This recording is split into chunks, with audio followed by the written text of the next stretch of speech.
Yeah. Who am I? Someone that's afraid to let go. You decide if you're ever gonna let me know. Yeah, suicide if you Office administration.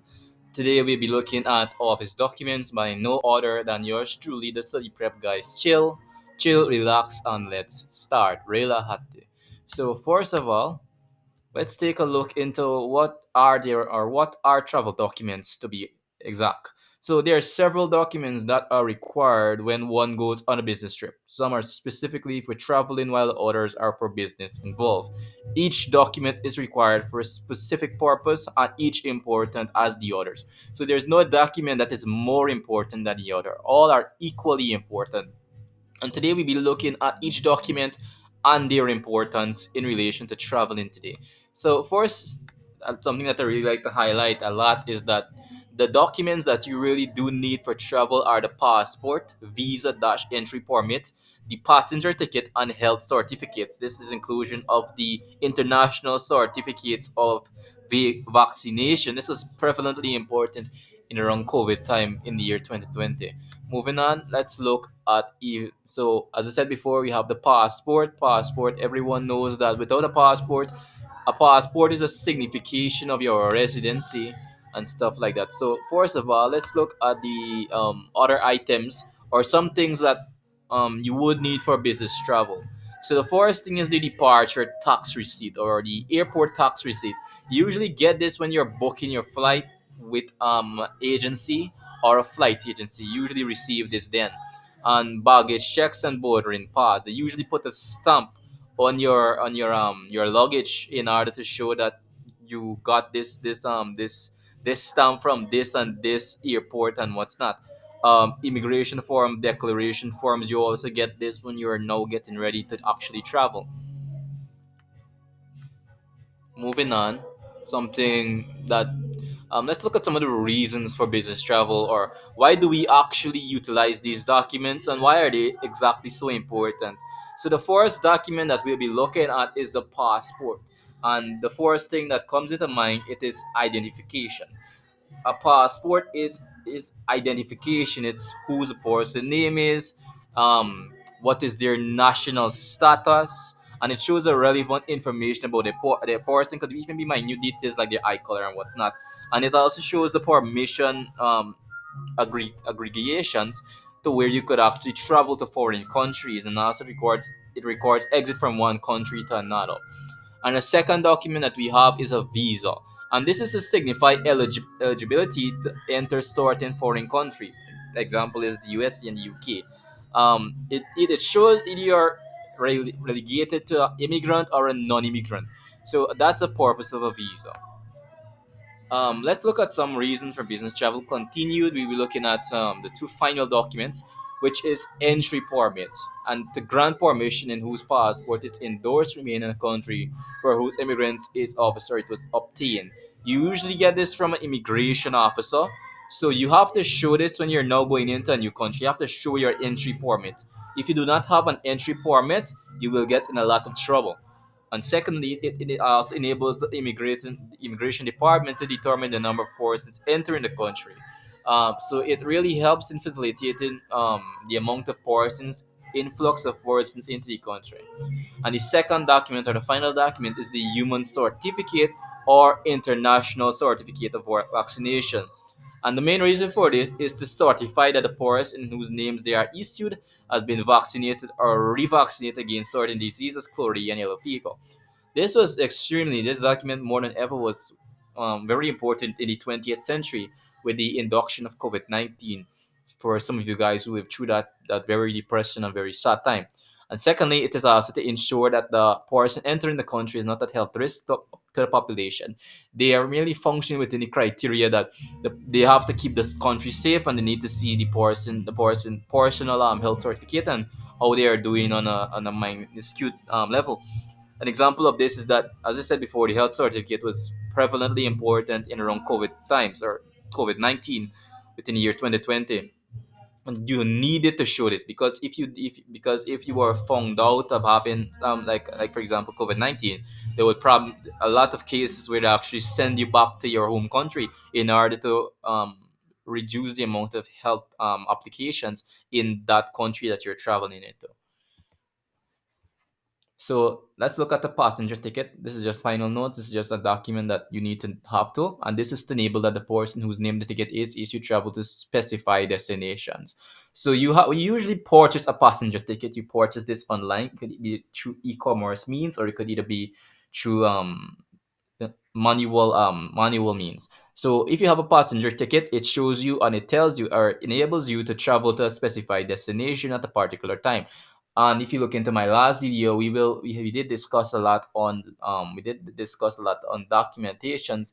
And if you go back to that video, you will get a bigger understanding. So that's everything, guys. Subscribe to the Study Prep Guys Chill Zone. See you guys on a later video. Like, share, and subscribe to the channel for more videos on CSEC.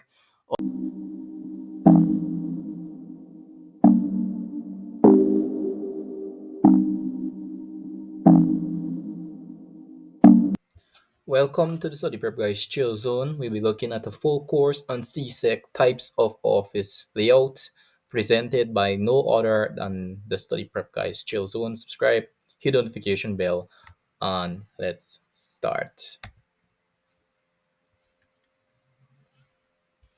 So for the video, we'll be looking at ergonomics and the types of office layout, advantages of the types of office layouts, and the disadvantages of the office layouts. More so, we'll be looking into the advantages of ergonomics and what exactly is ergonomics to begin with.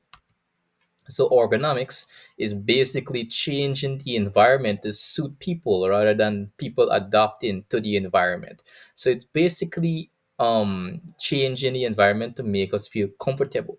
So whenever the term ergonomics is used, it is referring to comfortability. It's referring to I'm working comfortably instead of me having to adapt to the environment. Moving on, the advantages of ergonomics is very notable. So first of all, the environment is made safe and comfortable. That's like basically the main thing. Secondly, productivity is maximized since you could work better in an environment where you feel most comfortable. Stress levels reduce, quality of life is improved. People tend to be healthier, they feel more better generally. People can work comfortably for a longer period due to comfortability. More comfortable you feel in your work environment, the more willing and the more longer you can work. There is better interaction with the environment. Since you are working comfortably, you will be able to enjoy every aspect of the business. So let's look at some of the disadvantages of ergonomics. So first of all, it is very costly.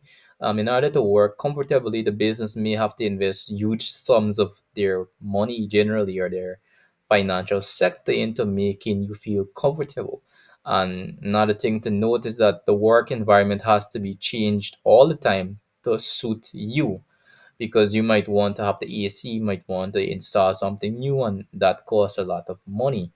And thirdly, the study of ergonomics takes time and money. It not only takes money, it takes a lot of time because everyone has different tastes, and to study your needs and your wants takes a lot of time. Now let's look into types of office layout. There are mainly three types of office layout, but before we look into that, let's take a look at the definition. So office layout is a term used for the physical arrangement of the office where the office furniture and office equipment are placed. It is generally the format of how the office is, and there are mainly three types of office layouts: enclosed, private, or cellular office. You could just say enclosed office, private office, or cellular office.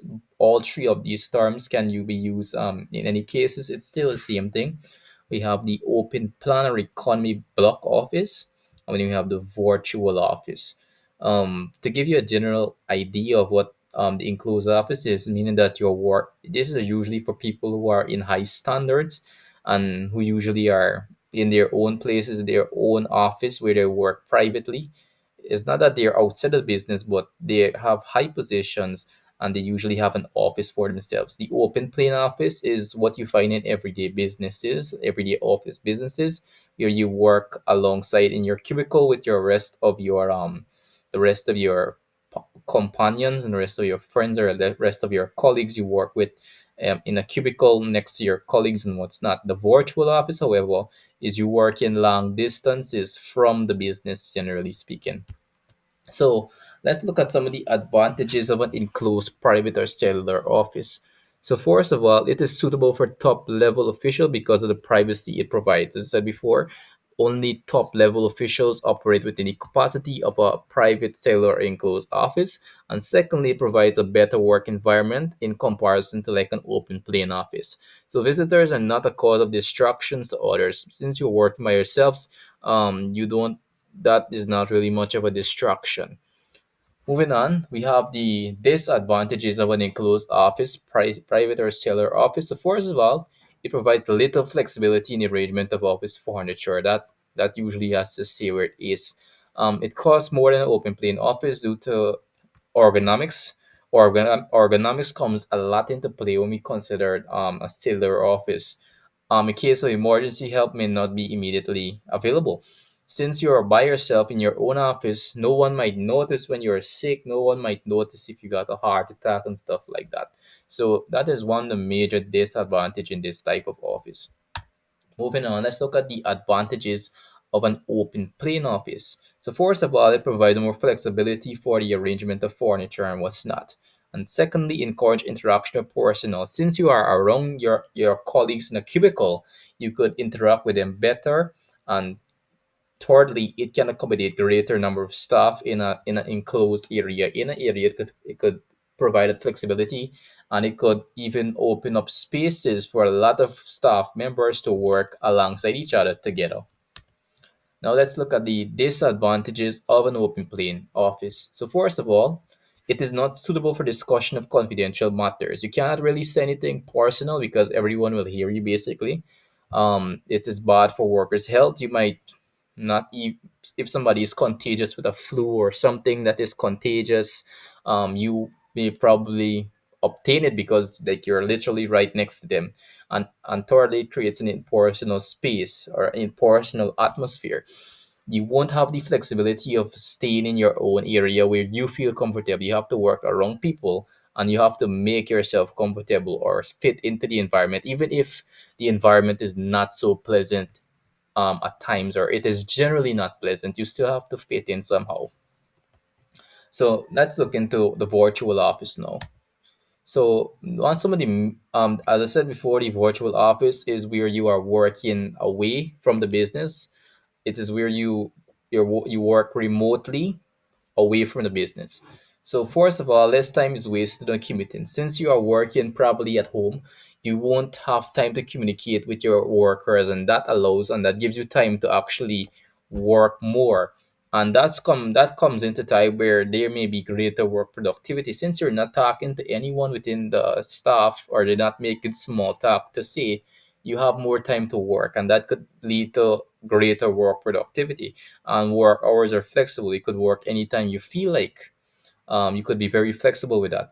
And some of the major disadvantages of the virtual office is greater self-discipline is required. Since no one will be supervising you generally, you have to take that mantle up for yourself. And secondly, there is much less team spirit. Since you're working by yourself, you won't have the flexibility of working with a team. And thirdly, opportunities for mentoring are absent. You won't have someone to always be telling you what you have to do, and you may miss some mentoring opportunities, generally speaking, in this case.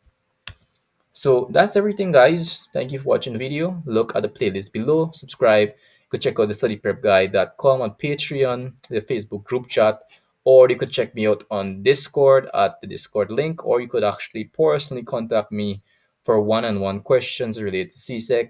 See you guys on the later video. Welcome to the Study Prep Guys full course on CSEC with ambient rain and thunder for office administration and social studies. Welcome again. Chill, relax, and let's start. So before anything else, just chill and relax as you rest or you lay down in your room as you listen to the full audiobook for CSEC Office Administration and Social Studies.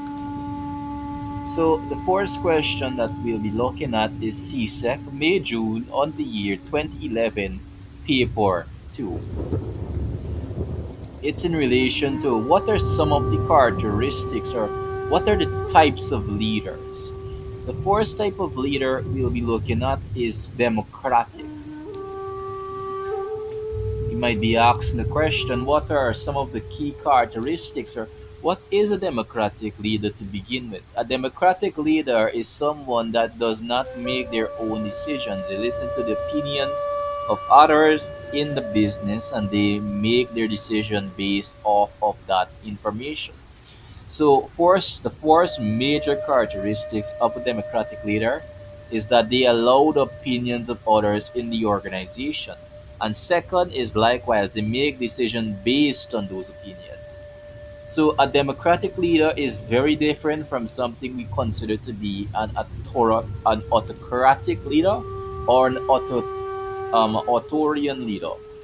So, the autocratic leader does not take the opinions of others.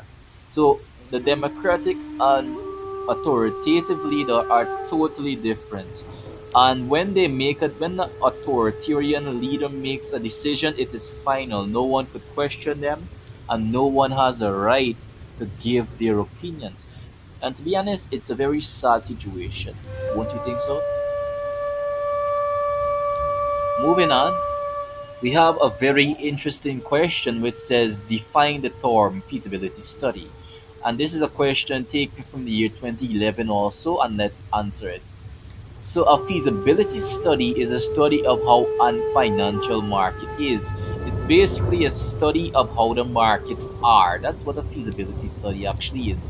It's mainly aimed at economical markets and figuring out how they are. It could be in the form of how many cash they're making.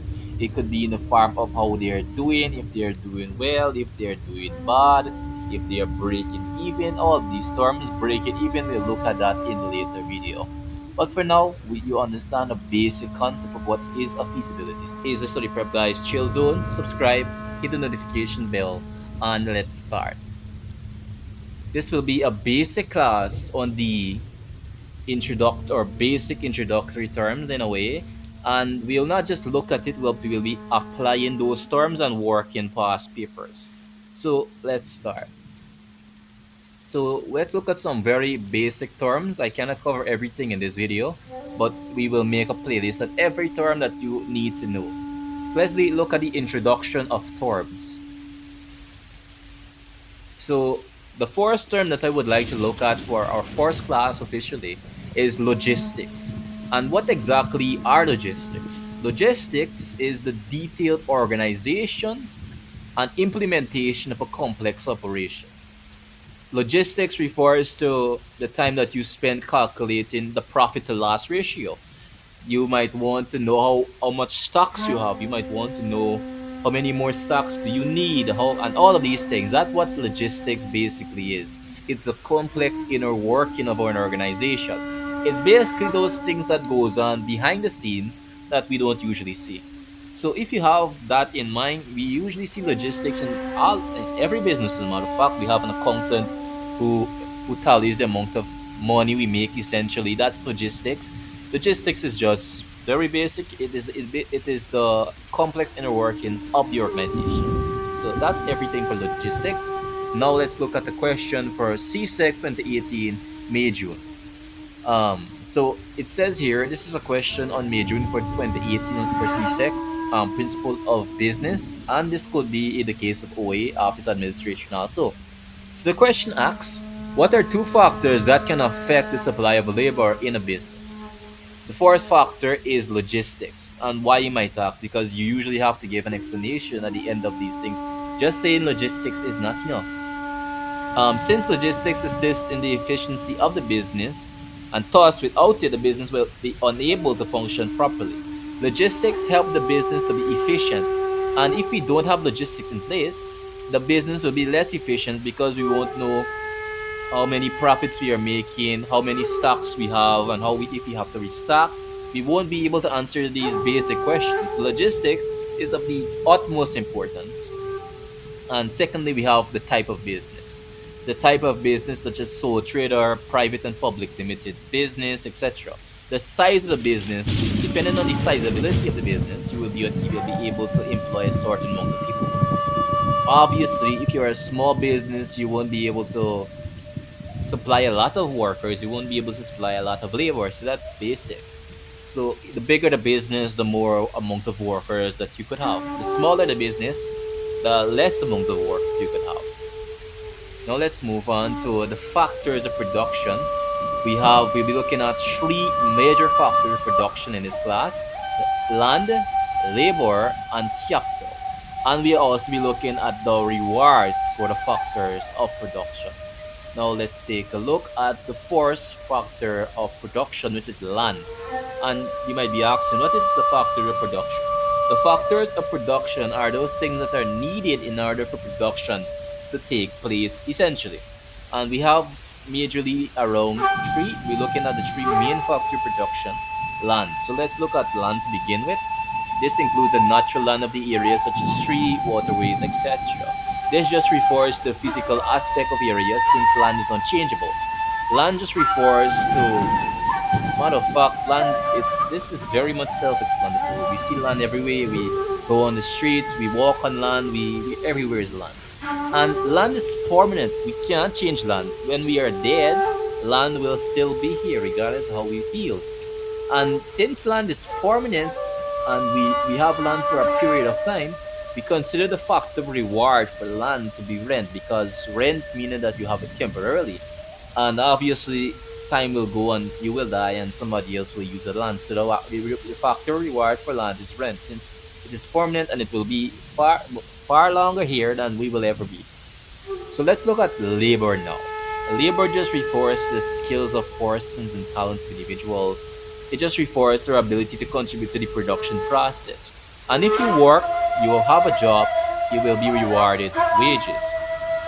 Moving on, the third factor of production is capital, right? It's capital, and we take a close right here. We'll answer the questions in a later video. So this refers to equipment utilized in the production process, such as machinery, equipment, etc. And with an example here, you could see that the guy here is utilizing his machinery in order to make products and to make stuff. That is what the production process is about, producing.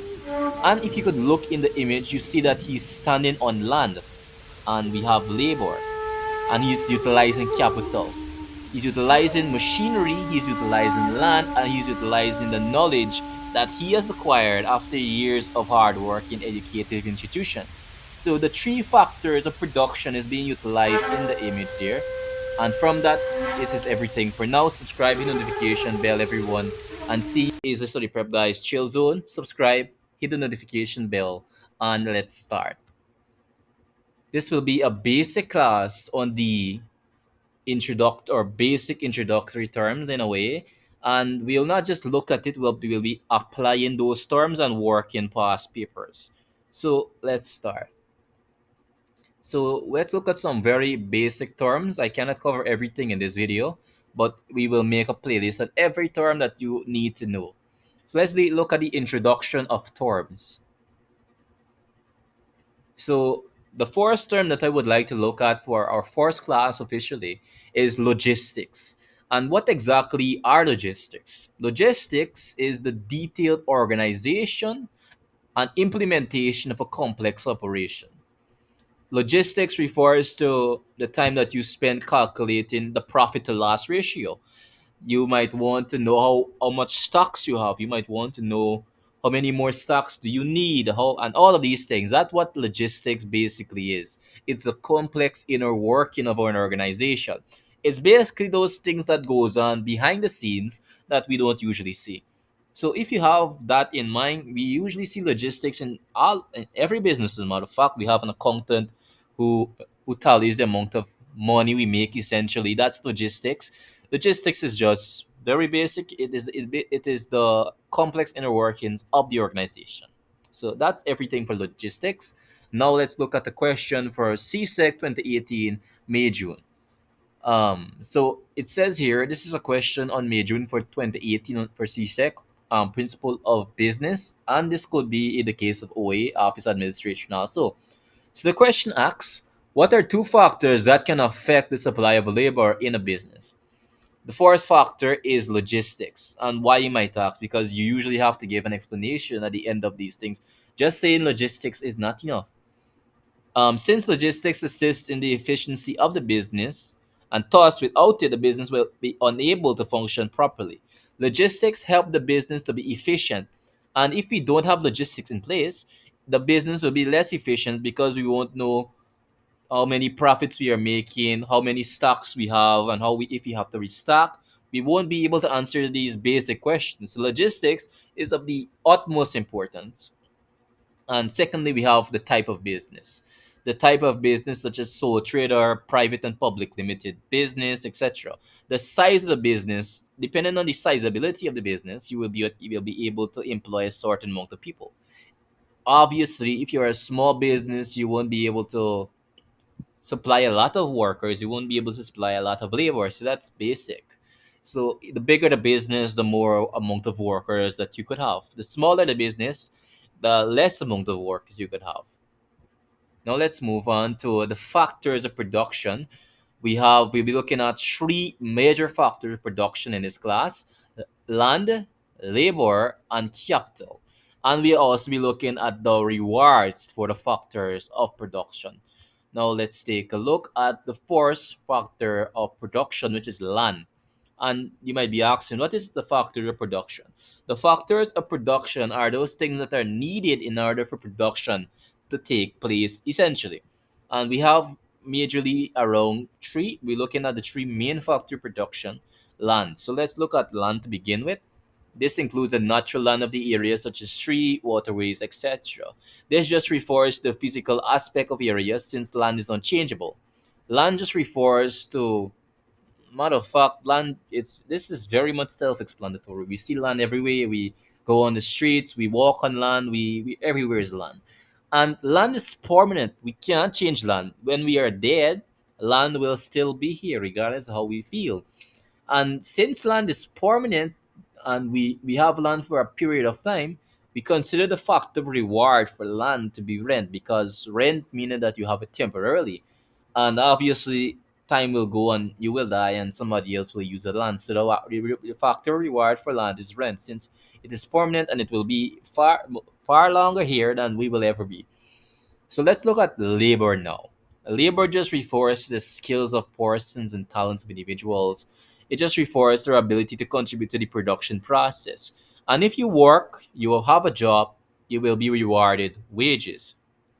Moving on, the third factor of production is capital, right? It's capital, and we take a close right here. We'll answer the questions in a later video. So this refers to equipment utilized in the production process, such as machinery, equipment, etc. And with an example here, you could see that the guy here is utilizing his machinery in order to make products and to make stuff. That is what the production process is about, producing. And if you could look in the image, you see that he's standing on land and we have labor, and he's utilizing capital. He's utilizing machinery, he's utilizing land, and he's utilizing the knowledge that he has acquired after years of hard work in educative institutions. So the three factors of production is being utilized in the image there. And from that, it is everything for now. Subscribe, hit notification bell, everyone, and see you on.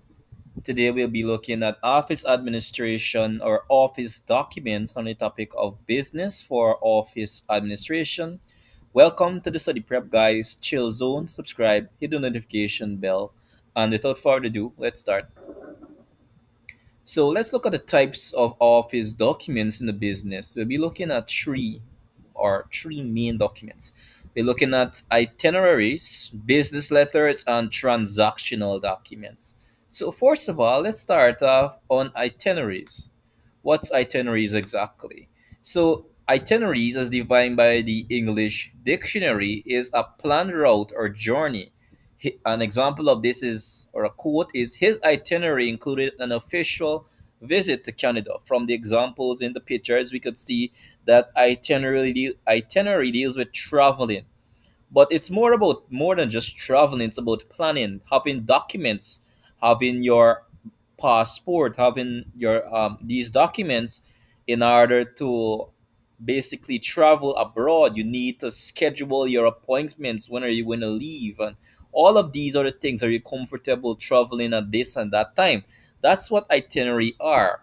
An example of this is his visits is itinerary including an official visit to Canada.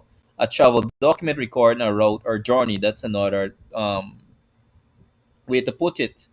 Or we will send you an itinerary. When people use the term itinerary, it refers to traveling documents and traveling documentation. So let's look at travel itineraries now. So an example of this is a schedule of events relating to a planned travel. For example, Hanoi, or you might want to spend 6 days, 5 days. A travel itinerary is a schedule of events relating to a planned travel. It generally includes destination to be visited at specific times and means of transportation to move between those distances. An itinerary is a detailed plan for a journey, especially a list of places to visit. Where do you want to go when you're traveling? When will we pick you up so that you could go back home to your home country? All of these things are included in the itinerary. The itinerary is basically all the documents that are needed in order for you to travel. So let's look at how do you prepare an itinerary exactly. Creating a travel itinerary. So the first step is to determine your destination and purpose, decide where you're going and why. If it's a There are different types of itinerary. There are business, there are first class, there's second class, there is the thing is domestic, where you travel with regular people. Is it a family trip, etc.? All of these things. Research the best times to visit based on weather, events, or availability. Are you going within a certain holiday period? All of these things, you need to figure out that within the fourth step. The second step is set your travel dates and the amount of money that you're willing to spend. Your budget. Choose the duration of your trip. Establish a budget that covers transportation, accommodation, food, and activities. You also need to book transportation and accommodation. Um, you need to source flights, train, buses, or rental cars. Choose between hotels. All of these things. Budget plan. Must see attractions where you're going to visit. Your daily activities. You must see attractions and experience, including dining options, leisure activities that you're allowed to do, feasibility and unexpected discoveries or relaxation. Where will you relax? All of those things. You need to choose a budget and your travel dates within the second step. The third step is to check important documents, like, for example, requirements for your passport, visa, of travel permits, and in order to restore travel restrictions, vaccinations or insurance needs. Create a detailed schedule outlining each day's plan, including times and locations. Consider travel time between destinations. Pack.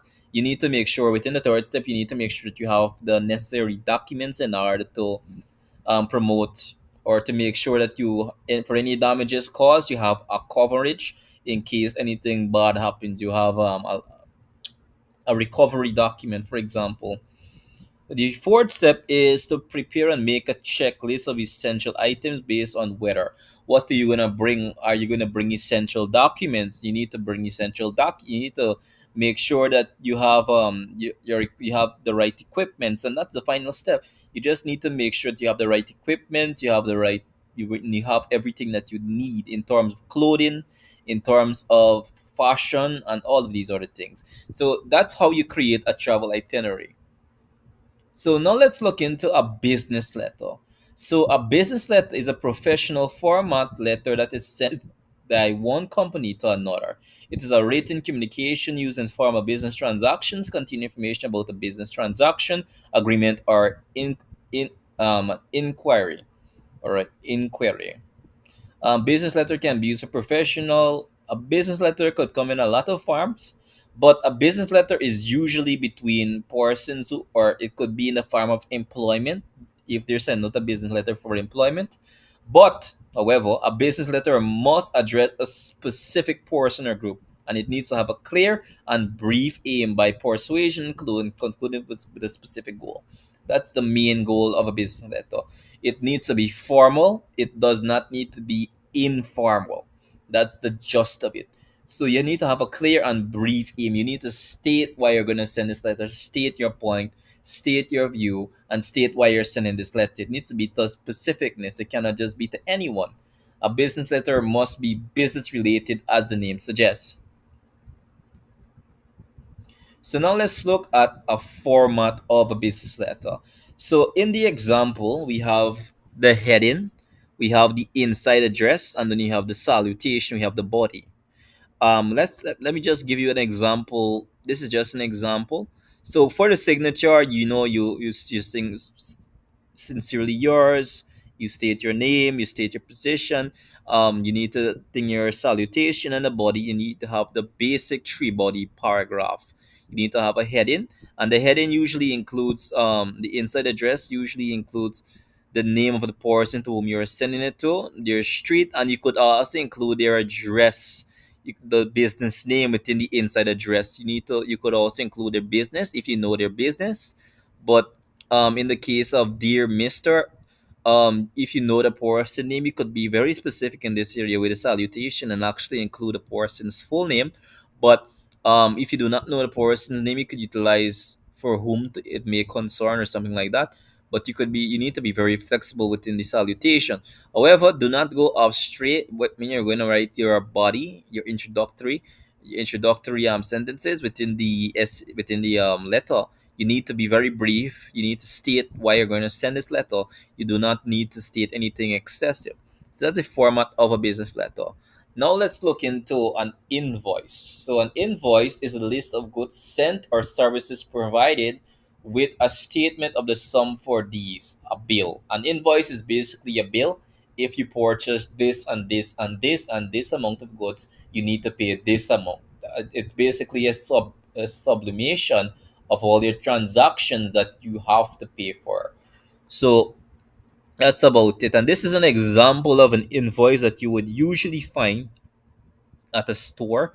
You could find this anywhere. You usually find this at any business stop. This is an example of an invoice. So moving on, let's look into what we consider to be a receipt.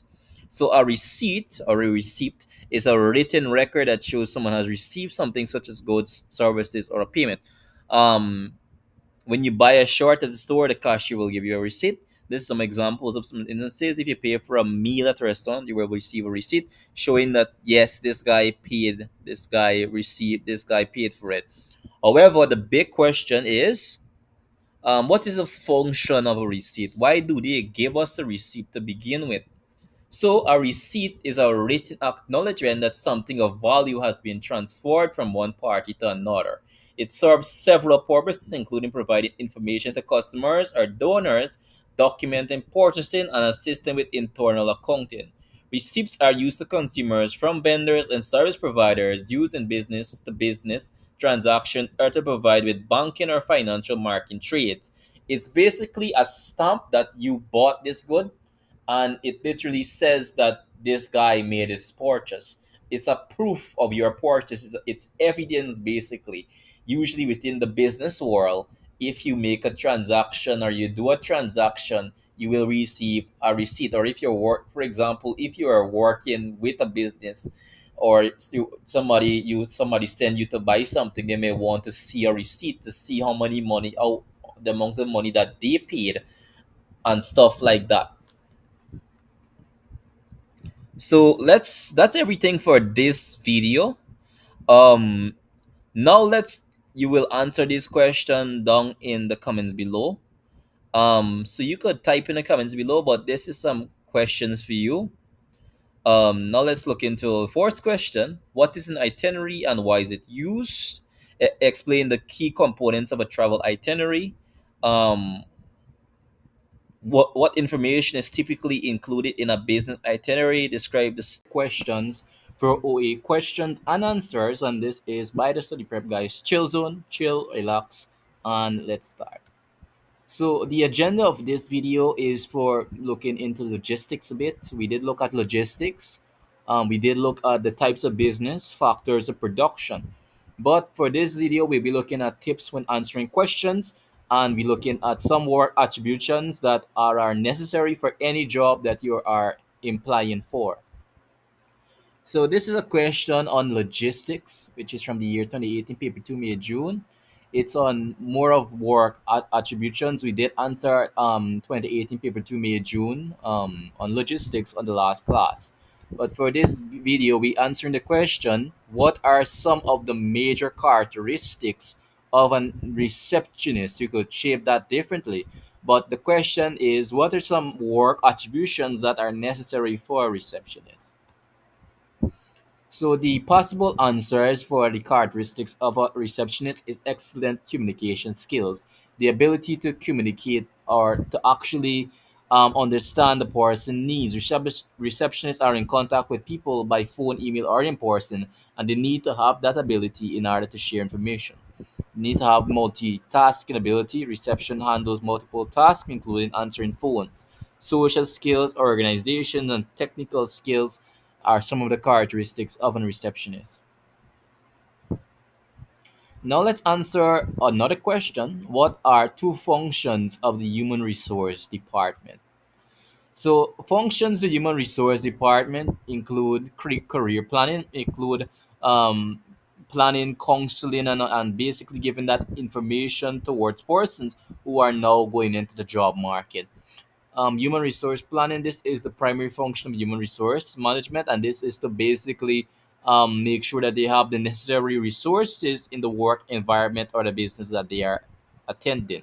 Recruitment and selection, the ability to facilitate the movement or the employment of persons, are also one of their major functions. But what I would consider to be an extremely important role that the human or the HR has is the performance management, making sure that everyone is performing to a certain degree in order to maintain efficiency in the business, essentially. So now let's look at how do you answer Q&A questions in paper 2. So the first thing that you need to know is know your material in advance.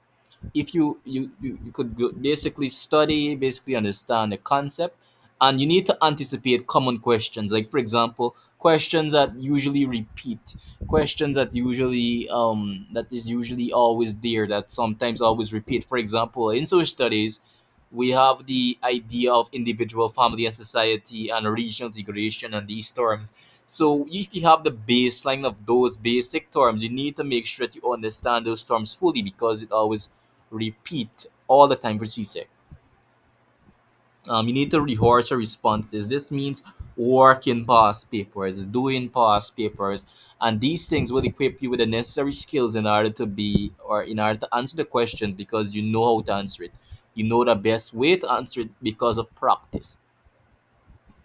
Now look at answering questions for CSEC tips. And this is just in addition to the tips that we look at just now. You need to analyze the question type. Do they is the question worth 2 marks? Is the question worth 4 marks? If it's worth 4 marks, you will obviously have to give a longer explanation.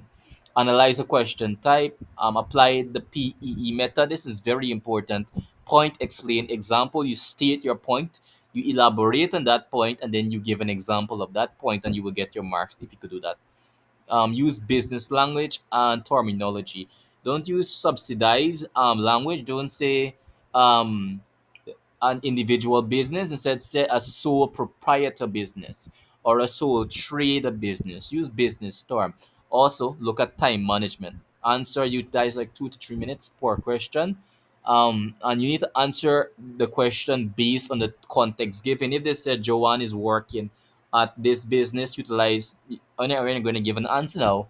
Utilize Joanne. Use her name when you're answering in order to to fit the context of the question. And finally, you need to go through a little bit of reviewing, proofread, make sure your answer sounds sensible, and if it's making sense.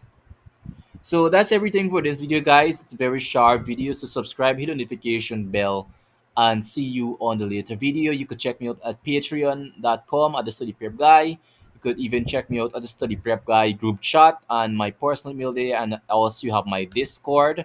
So my other channel includes the Study Prep Guy, where we make CSEC videos, also the Study Prep Guy React, where we work the latest past papers, and we have the Study Prep Guy Business, that has a full audiobook on every business term that you need to know if you want to understand the business basics. So guys, thank you. See you on the later video. Subscribe, and later guys. Stay chill, study, and prep up later. Alright, welcome back to Study Prep Guys channel. Today I will be working some CSEC OA past papers. So This is live, so let's start this without further ado. So for our first action today, we'll be looking at the OA pass on the year 2019. Let's start that.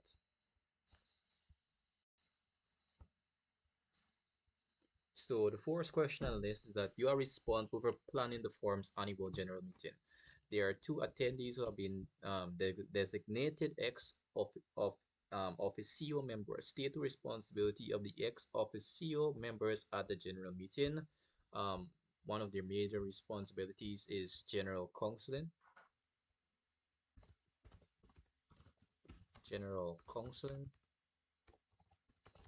of new office recruits.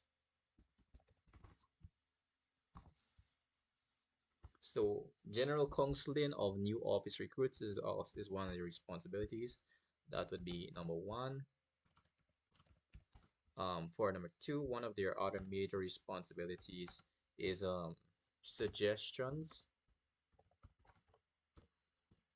in training um, new recruits. And even though these two points here are very familiar in a lot of senses, they are not exactly so familiar. So first of all, they're not exactly familiar. Um, they're not so exactly similar, but they're quite different. But if you look at it from a first glance, it does look extremely familiar, but it's uh it's not that exactly similar. So let's look back at the question exactly. So if you look at the question, it says state the responsibilities of the ex officio members at the general meeting. The ex officio members, let's take a highlight at what that terms actually means.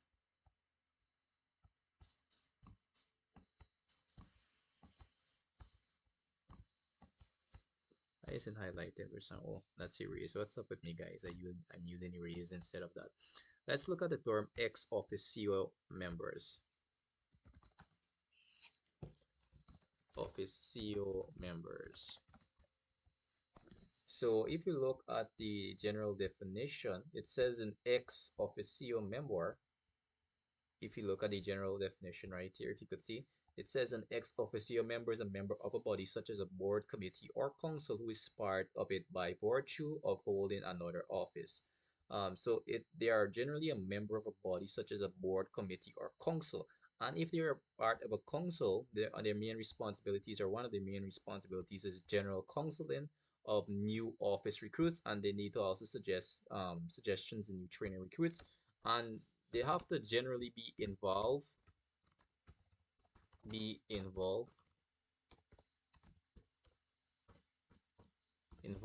in orchestrating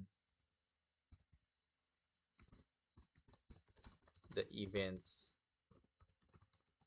of the council of the general meeting.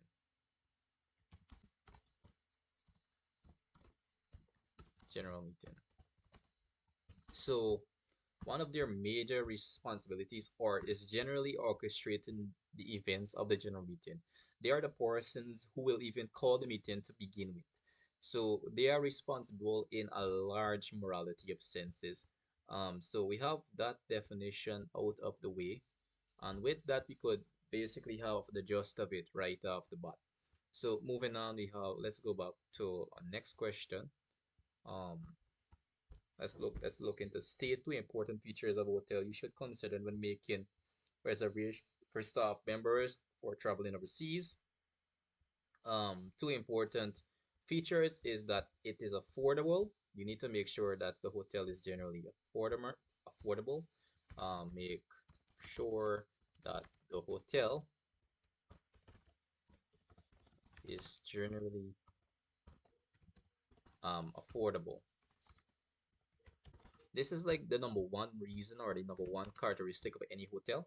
So they are generally asking, state two important features of a hotel that you should consider when making reservations for staff members traveling overseas on business. You have to make sure that it is affordable. Let's add a little bit more information there. You have to make sure it's affordable or in the capacity of the budget.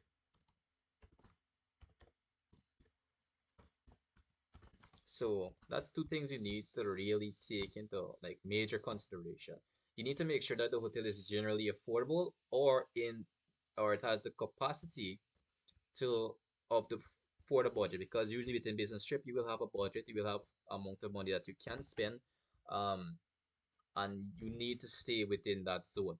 Secondly, the second thing that you really need to take into consideration is that it has to be comfortable, or to make sure that the hotel is of adequate comfortability. So those are two major features of hotel that you should consider. So yes, let's move on. So it says here, it says Yannicki Brooks was elected as the new secretary for the Students Uprising Club. Members of the club, draft notice agenda of a meeting scheduled to be held at school. I'll look at this in a later video, but for now, we'll not answer this one. We're only answering the questions relating to conceptualization of terms. I will answer this in a later video. I promise you guys that.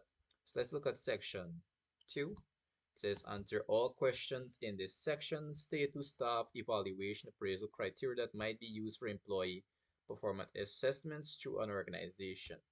Um, State to staff evaluation generalization testings,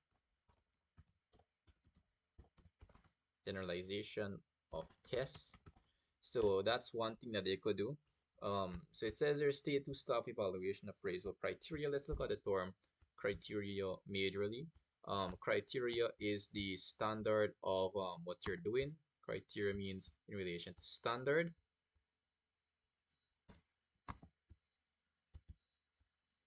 So criteria, when you hear the term criteria, it's mainly to do with standards. So they're asking, how do they actually even assess staff evaluation? Let's take a look at that right now, because I really want to give it accurate data. Um, how do we assess staff evaluation? So it says the share the expectation and set goals, create a performance file track. Let's take this point. This point looks very interesting. Um, yes, so let's look at this. I just put that right here. So create a performance file to track contributions. This could be like in relation to like what were your tasks that was accomplished in a week. So that's an example of that, and I think it had a recent contributions with that in recent days with the incident of Elon Musk. Let's take a look at that, guys. So what's video again? Elon Musk, um, Elon Musk letters to federal employees.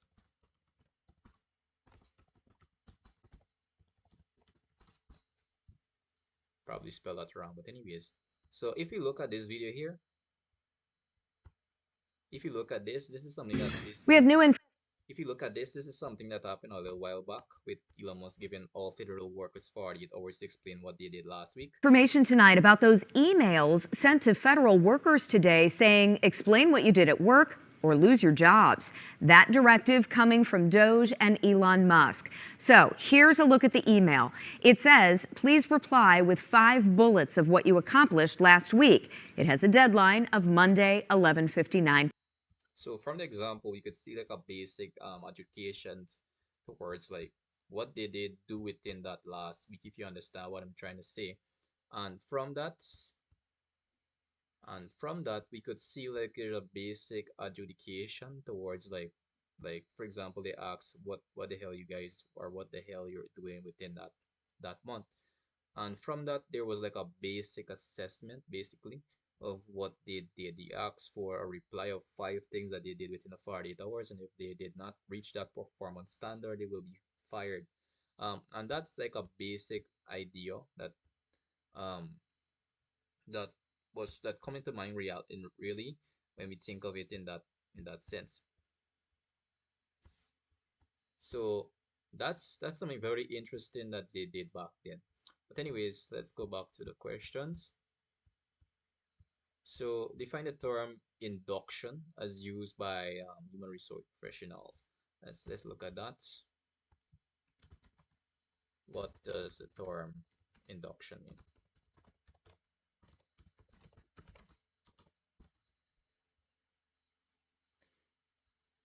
It says this is the action or process. It says induction is the action or process of inducting someone to post or organize. Induction into membership of formal introduction to a new job or position. So the induction that the term utilized by human resource professional is the introduction to a new job. This is like where they teach you or they show you like what you're actually getting yourself into. So if you are applying for a new job or you're in a new job, the human resource person would usually in most cases like give you a heads up of what you're getting yourself into drastically. So let's just put that right there, what you're getting yourself into.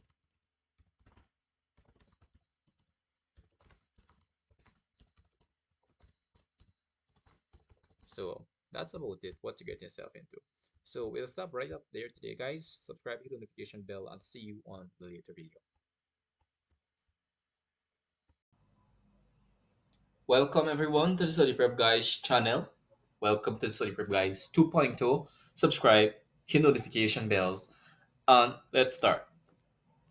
So we're just discussing a very big term, a very exciting term I like to say in the social studies syllabus. We're discussing it, we're just talking about it. You could tell me your ideas, your thoughts about it in the comments below. So the idea that we're looking at, or the big concept I would like to say, is regional integration, right? So this is a very big topic in CSEC. It's a very huge topic, and that's why I'm here today to break it down in the most basic of senses, right? So what exactly is regional integration? I'll give you the definition, and then I'll give you the explanation. So the definition of what is regional integration is the facilitation of free trade between countries in order to promote development. That's about it. That's the most simple definition that I could give, or anyone could give, as a matter of fact. So we have the gist of it. We have the understanding of what exactly is regional integration. That's the basic definition. Now, let's look at some very interesting terms that you very much need to know before you even understand regional integration. So imports and exports. Exports is the giving out of our resources. Imports is the bringing in of resources. That's very much two basic terms. And if you understand those two terms, you basically don't already have the gist of it, right?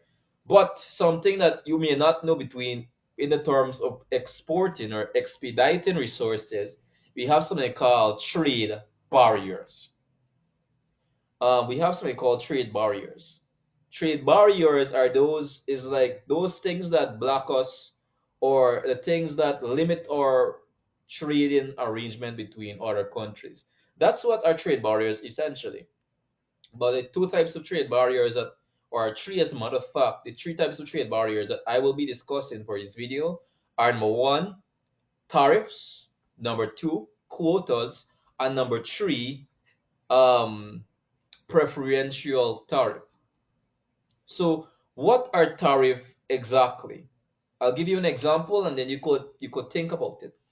So in the country Barbados, I'm just using a hypothetical situation. To say Barbados have they lack or they have a deficit in the amount of bauxites within their country, right? And have they want to basically have more bauxite. So they go and trade with China. They ask China that, yo, we need more bauxite, and let's think up an arrangement. But China says no. Let me put in a trade barrier essentially, or a duty on that bauxite. So Barbados want to buy 8,000 worth of bauxite. That's what they want. $8,000 worth of bauxite. Let's just use that for now. They want to purchase $8,000 of bauxite. But China puts a duty on that, and they say, here what's going to happen. We're going to 100% put duties on this good, or tariffs, right? They want to put 100% on that. So since they put 100% duty on that, you will have to pay $16,000 to bring that good into your country now. So it's a tax on imports. That's what tariffs are there. It's a tax on imports. You know, we pay taxes for light bill, for water bill, for all these other bills. That's what tariffs are, but it's more of an on an international scale. So you have that idea in mind. What are preferential tariffs now? It's still tariffs, but it's a different term. Preferential tariffs, however, are tariffs on goods, or tariffs on specific goods. I'll give you a real life example now.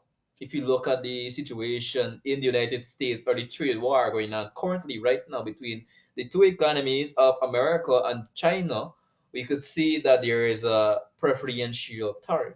If you look at the United States of America, we could see that the United States is doing something called preferential tariff and reciprocal tariff, but we're just discussing it on this video. So what exactly are reciprocal tariffs, and what exactly are preferential tariff? Preferential tariffs are tariffs on specific goods. For example, tariffs on phones, and not no tariffs on agriculture. Reciprocal tariffs are what you tariff us, we will tariff you back in return. So if you put 10% tariffs on us, we will put 10% tariffs on you. That's what reciprocal tariffs are. So we have everything down to mind on what tariff is. You could tell me your thoughts in the comments below. That's what tariffs are essentially. We have the gist of it in mind. So that's what tariffs are. So more on to the discussion. We have what tariffs are, we understand what regional integration is. But still, you're not seeing the whole picture yet. That's not the whole picture. There are more terms, there are more concepts. We'll go through them. And so there are two major concepts that you need to know now before we move on, before you could understand regional integration 100%. So we're looking at two more terms, and we'll close out the video. If you could understand these two more terms, after we've within the explanation, you understand trade, you understand trading, you understand what exactly is regional integration. So let's start. Let me explain that now. So the other term that you need to understand is something called trade liberalization, and this is very basic. Trade liberalization is just the removal of trade barriers in order to promote development. That's what trade liberalization actually is. That's everything for that matter of fact. And the third type, or the final concept that I would like you to understand, are what we consider to be unions, or unitary trade organizations. Oh my God, sorry for that. So we have organizations like, or forums, or what we consider to be international trading bodies, like the ACS. And then we have the OECS, the Organization of East and Caribbean States. A lot of you know something called NATO. A lot of you know the European Union. A lot of you know what is CARIFETA. Some of you know what is the CARICOM and these other stuff.